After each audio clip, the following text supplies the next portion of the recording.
السلام عليكم ورحمة الله تعالى وبركاته. أعزائي تلاميذ السنة الثالثة إعدادي، مرحبا بكم. دونك في هذا الفيديو غادي نشوفوا تصحيح ديال النموذج الثاني لامتحان موحد محلي. إذا غادي نبداو بالمكون الأول restitution des connaissances. Exercice 1.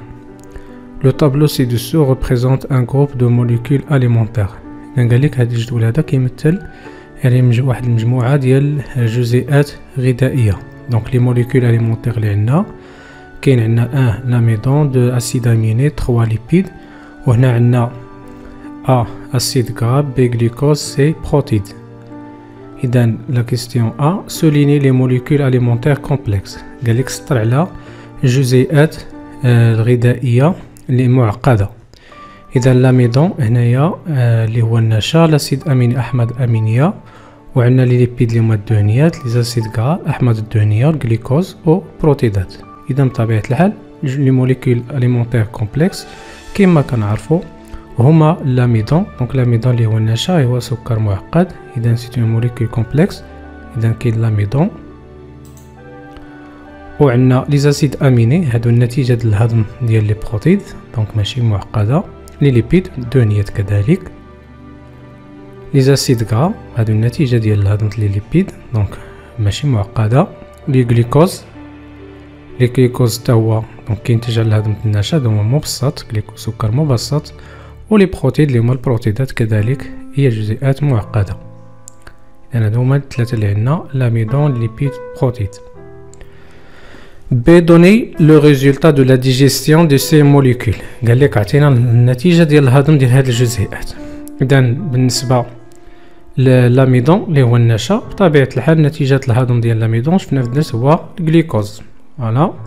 وبالنسبة لي ليبيد هما لي زاسيد غرا أحماض الدهنية، اي بور لي بروتيد سي لي زاسيد اميني، دونك هما الأحماض الأمينية. دونك هادو هما النتيجة ديال الهضم ديالهم، لو ريزولتا دو لا جيستيون دو سي موليكول. دونك هذه هي نتيجة الهضم ديالهم، لو ريزولتا دو لا ديجيستيون دو سي موليكول. دونك اميدون، جلوكوز، ليبيد acide gras, protéines acide aminé. Exercice 2. La figure ci-dessous représente un schéma de rein en coupe longitudinale.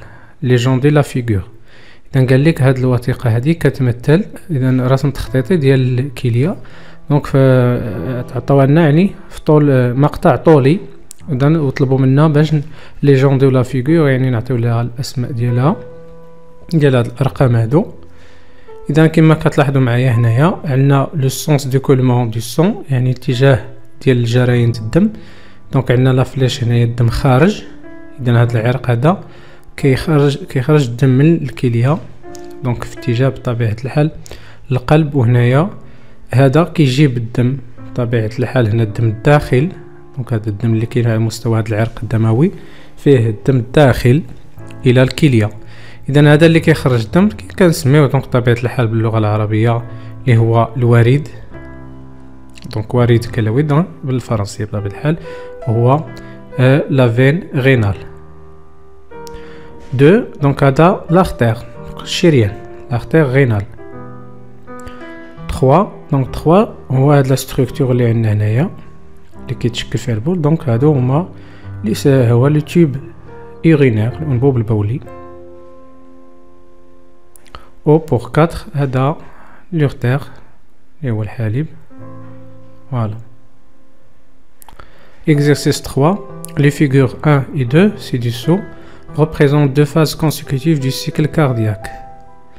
إذا عطانا قال لك هذا الشكل واحد وجوج، دونك تيمثلوا لينا مرحلتين متتاليتين بالنسبة يعني للدورة القلبية، فوالا.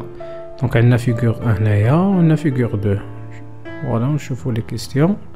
نومي لي نيميرو دو لا فيغور 1، قال لك عطي الاسماء ديال هاد الارقام هادو اللي كاينين في الفيغور 1. اذا الرقم 1 كما كتشوفوا معايا هذه هي الأذينة، دونك جات في طبيعة الحال في الجهة اليسرى. دونك باش عرفنا ان عطاونا لي فين بيلمونير الأوردة الرئوية. دونك الأوردة الرئوية كيجيبوا دونك كاينين على مستوى الجهة اليسرى، كيدخلوا الدم للأذينة اليسرى. اذا هذه أوغية غوش. و 2 هذا فونتريكول دغوا البطين الأيمن. و 3 هذا الابهار لاورت. اذا رقم 1 oreillette gauche 2 ventricule droit 3 aorte. 2 remplir le tableau ci-dessous. دونك طلب منا باش نتمموا هذا الجدول هذا. اذا عندنا فيغور 1 فيغور 2 valvule auriculo-ventriculaire fermée ou ouverte. اذا كيطلب منك باش تحدد كيف دايرين الوضعيه ديال هاد لي فالفول اوريكولو فونتريكولير، هاد الصمامات الاذنيه البطينيه، واش هي مفتوحه ولا مغلقه. نفس الشيء هنايا لي فالفول سيغمويد، واش فيرمي ولا اوفيرت، ولا فاز دو سيكل كاردياك اش من فاز. اذا غنبداو بالفيغور 1. دونك فيغور 1 هنايا كما كتشوفوا بالنسبه لي فالفول اوريكولو فونتريكولير سون اوفيرت و لي فالفول سيغمويد فيرمي. دونك هنايا كنلاحظوا لا بوزيسيون، دونك الحجم الاصلي ديال هاد الاذينه كيف كانت قبل ما هاد المرحله هذه. اذا كنلاحظوا بان كاين واحد الانخفاض في الحجم ديالها، اذا كاين انقباض اللي كيتم على مستوى الاذينتين. اذا هذا انقباض الاذيني يعني لا سيستول اوريكولير. بالنسبه لفيغور 2 هنايا لي فالفول اوريكولو ventriculaire fermé و لي فالفول سيغمويد اوفيرت. وعندنا بطبيعة الحال هنايا يعني واحد التقلص على مستوى البطين، كنشوفوا كيف كان في الاول وكيف داير دابا، يعني كاين واحد الانقباض تقلص. اذا هذا انقباض بطيني، دونك سيستول فونتريكولير.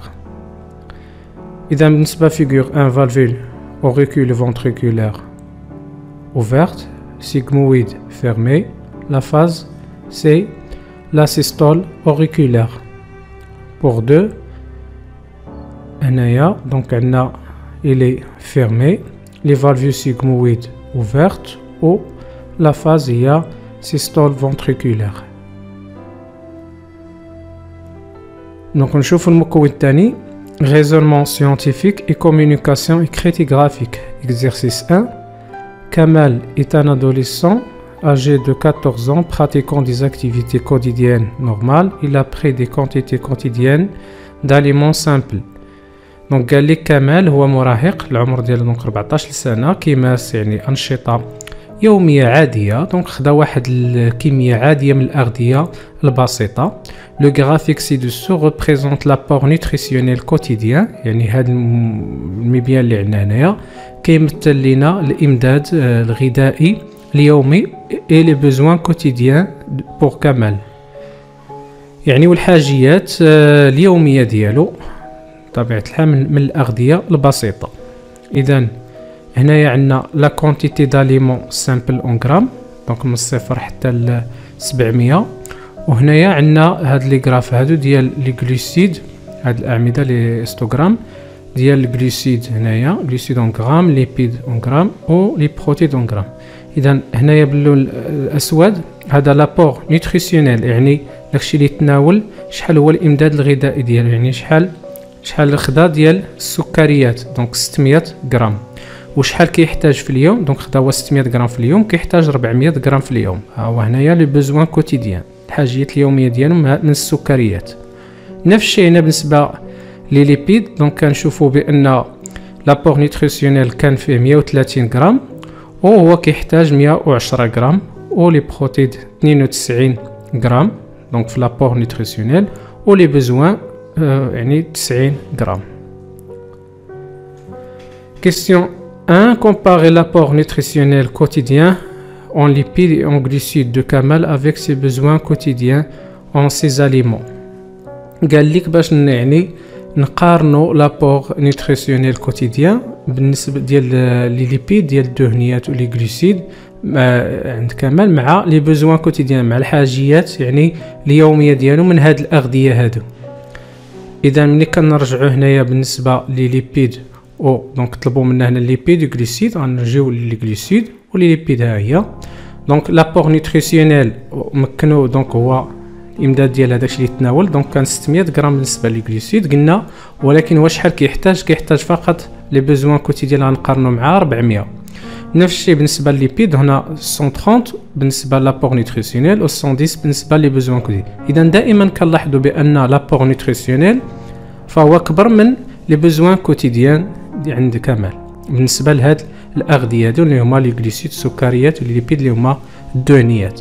اذا غادي نقولوا اليوم بان لابور نوتريسيونيل كوتيديان اون ليبيد و غليسيد دو كمال اي سوبيريور يعني كبر supérieur à ses besoins quotidiens و ses aliments يعني كبر من الحاجيات اليوميه ديالو من هاد الاغذيه هادي اللي هما لي ليبيد و لي غليسيد.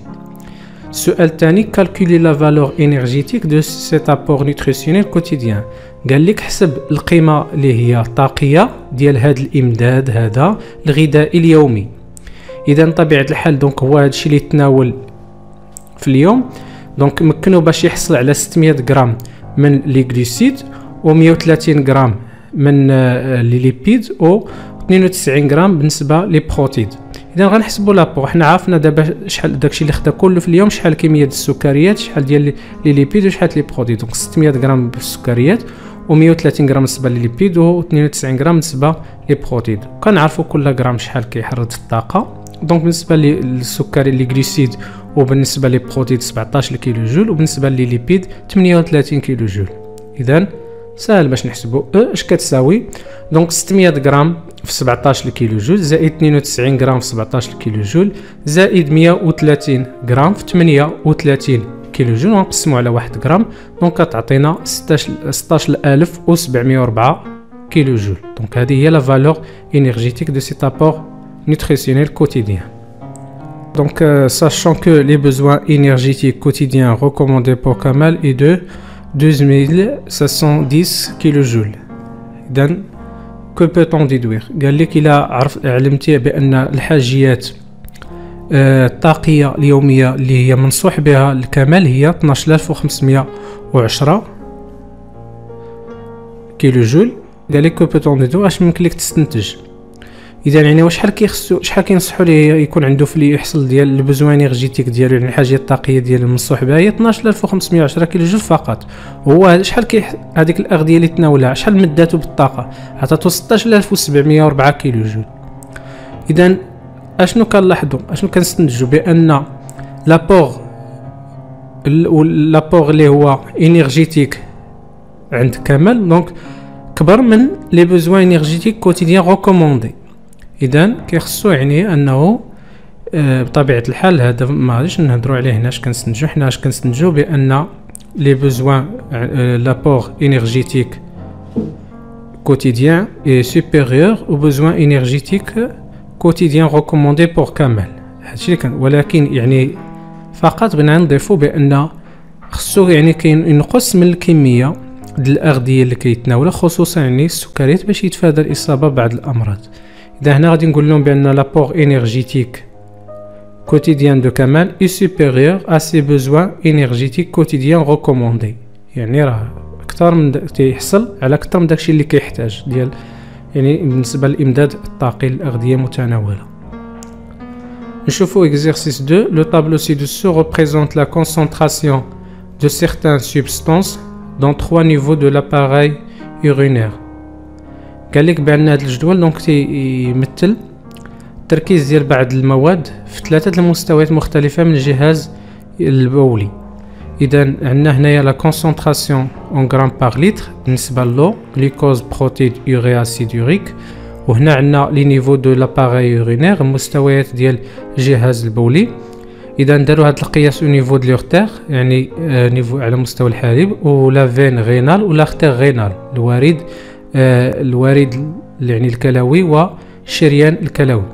اذا كما كتشوفوا عطاونا القياسات ديال هاد المواد هادو اللي هو الماء غلوكوز بروتيدات ولوغي البوله والحمض البولي لاسيد يوريك.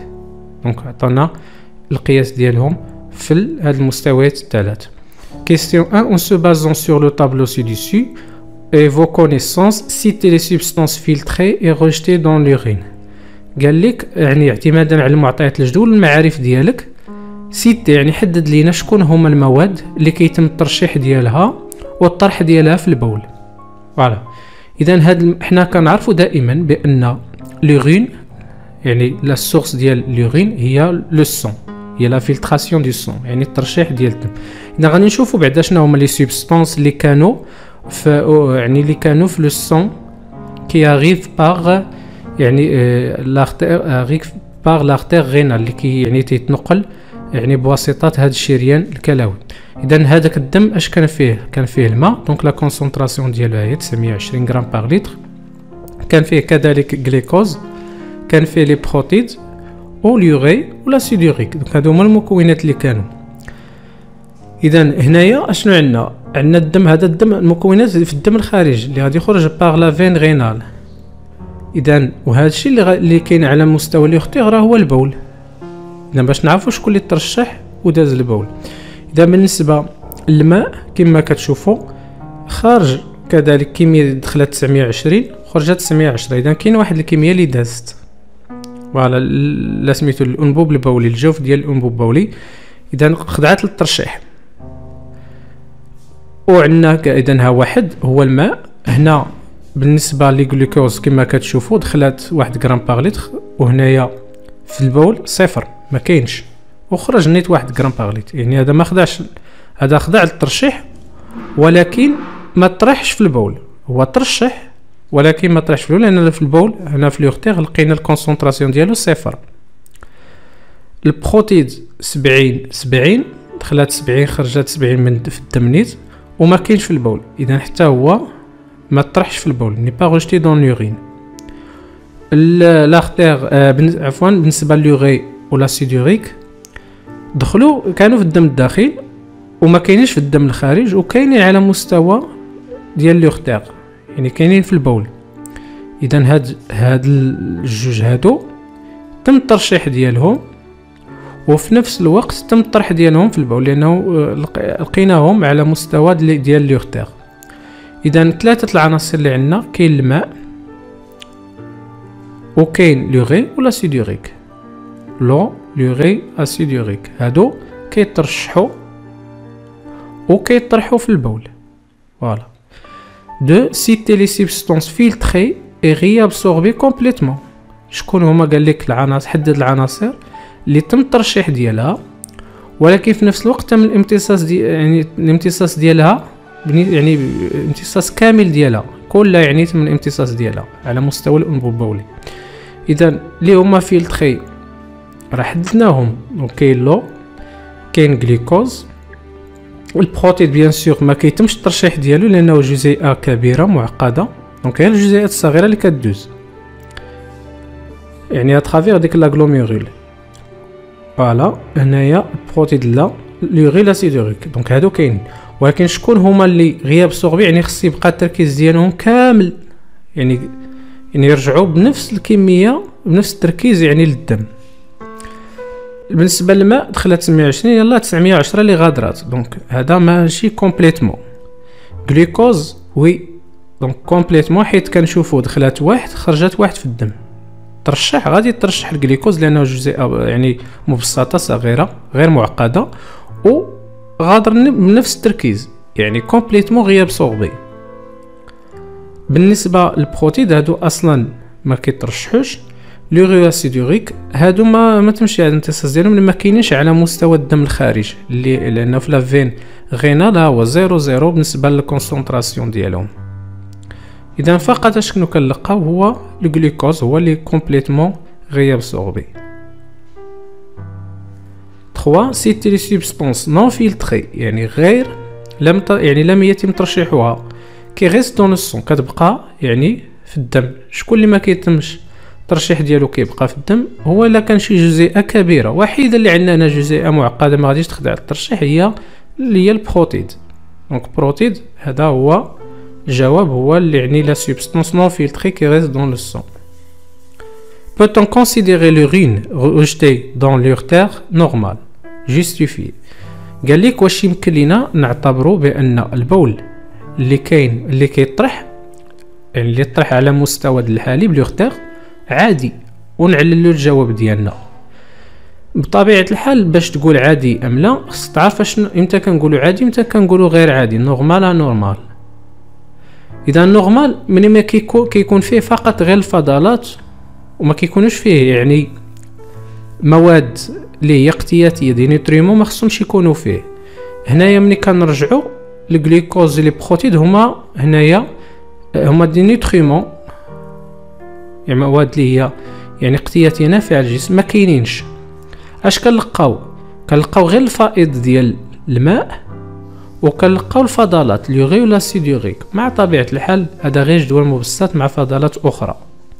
اذا هذا البول هذا فهو يعني on peut le considérer normal. oui donc car il ne contient que des déchets، ما فيه الا الفضلات et l'excès d'eau يعني الفائض الماء sans nutriments بلا مواد يعني اقتياتية. Exercice 3. La figure ci-dessous montre quelques aspects d'échange avec le milieu extérieur. قال لك بان هاد الوثيقه اللي عندنا هنايا اللي نشوفوها دابا كتبين لنا بعض المظاهر ديال التبادلات مع الوسط يعني الخارجي. دونك هذه هي الوثيقه علاش كنتكلموا، وعطاونا بعض العلاقه اللي كاينه يعني ما بين مختلف الاعضاء. دونك لي بومون، الرئتين، لو كور، القلب، العضله، لي غان. دونك لو غان هنا الكليه، الاستوما، المعده، الانتستان غريل يعني المعي الدقيق. فوالا، ويعني غادي نشوفوا شنو مطلوب منا بالنسبه لي كيستيون. نومي لي نيميرو دو سيت فيغور، قال لك سمي يعني الارقام ديال هاد الوثيقه هادي. دونك الارقام اللي عندنا هنايا كاين 1 وكاين 2 هنايا. دونك بالنسبه ل 1 كيمثل لينا هاد لو فيسو سونغا، هاد العرق الدموي اللي كيخرج الدم من القلب. طبيعه الحال اللي كيخرج العرق الدموي اللي كينقل الدم من القلب في اتجاه الاعضاء، يعني هنا راه غادي ماشي للرئتين ولكن غادي يعني الاعضاء الاخرى. اذا هو لا وقت هو الشريان الابهر. وبالنسبه لو 2 كيجيب الدم من الاعضاء وكيدخلو يعني الى القلب. اذا هذا هو لا فين كاف، الوريد الاجوف. اذا رقم 1 لا وقت، 2 لا فين كاف. De citer les changements que subit le sang lors de leur passage par les organes A, B, C et D. قال لك يعني حدد اشنا هما يعني التغيرات اللي غادي يخضع عليها الدم من عند مروره بالاعضاء التاليه، يعني بالعضو A. دونك A يعني لانتستان غريل، و B اللي هو البومون، و C اللي هو الكليه، و D اللي هو العضله. اذا غادي نشوفوا بالنسبه ل A. دونك A لانتستان غريل، اذا ملي كاين المعي الدقيق، لو ملي كيمر الدم المعي الدقيق فكنعرفوا بان على مستوى المعي الدقيق يعني كاينه دائره الامتصاص المعوي، لابسوربسيون انتستينال. دونك كي بيرمي او سون دو سونريشي اون نوتريمون، يعني كيتزود بمواد القيت. دونك هذا بالنسبه ل A. بالنسبه ل B au niveau des poumons, donc le sang s'enrichit en dioxygène et se débarrasse du dioxyde de carbone، يعني يغتنى بثنائي الأكسجين ويتخلص من ثنائي أكسيد الكربون. دونك بالنسبة ل B le sang s'enrichit en dioxygène et se débarrasse du dioxyde de carbone. بالنسبة ل C الكلية، دونك الدم على مستوى الكلية كما شفنا في الدرس أنه كيمكن يتخلص من الفضلات. دونك se débarrasse des déchets. دونك le sang se débarrasse des déchets. et au niveau du D دونك على مستوى العضلة كعضو يعني. دونك كنشوفوا بانه الدم يعني كيزود، يعني كاين المرور ديال الاو 2 الخلايا ديال العضله، وفي نفس الوقت يعني ان الدم كيتزود كذلك يعني بلو سي او 2 الناتج عن نشاط الخلايا، يعني لاكتيفيتي لا ريسبيراسيون سيلولير. دونك لو سون سو ديبورفو d'oxygène et s'enrichit en dioxyde de carbone. فوالا دونك كيتزود، كيفتقر لثنائي الاكسجين لانه كيمشي للخلايا وكيتزود يعني يغتنى بثنائي اكسيد الكربون الناتج عن نشاط هذه الخلايا. De citer les structures responsables des échanges entre le milieu extérieur et le sang au niveau des organes A, B et C. دونك قال لك يعني نحددوا شكون هما البنيات المسؤولة عن التبادلات ما بين يعني الوسط الخارجي والدم على مستوى الأعضاء A, B et C. دونك في A هو الانتستان غريل. دونك شكون هي البنية مسؤولة عن هذه التبادلات؟